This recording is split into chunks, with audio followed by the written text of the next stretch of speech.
2026ஆம் ஆண்டு பள்ளி அமர்வுகள் ஜனவரி 11ஆம் தேதி அதிகாரப்பூர்வமாக தொடங்குகிறது என கல்வி அமைச்சர் ஃபட்லீனா சிடே கூறினார்.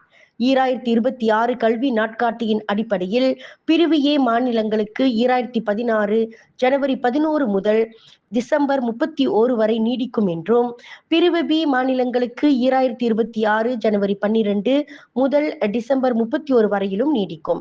பிரிவு ஏ என்பது கெடா, கிளாந்தான், தெலங்கானா மாநிலங்களை உள்ளடக்கியது. பிரிவு பி என்பது ஜொகூர், மலாக்கா, நெகிரி செம்பிலான், பகாங், பேரா, பெர்லிஸ், பினாங்கு, சபா, சரவா, ஸ்லாங்கூர், கோலாலம்பூர் கூட்டரசு பிரதேசம், லாபுவான், புத்ராஜயா ஆகிய மாநிலங்கள் ஆகும். 2026 கல்வி நாட்காட்டியை KPM போர்ட்டலின் இணைப்பு வழியாக பதிவிறக்கம் செய்யலாம்.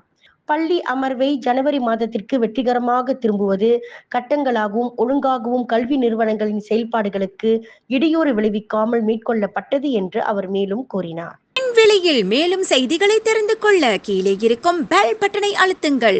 உங்கள் ஆதரவை வெளிப்படுத்த லைக் மற்றும் ஷேர் செய்யுங்கள். தொடர்ந்து விண்வெளியுடன் உங்கள் பயணத்தை தொடர்ந்திருக்க சப்ஸ்கிரைப் செய்யுங்கள்.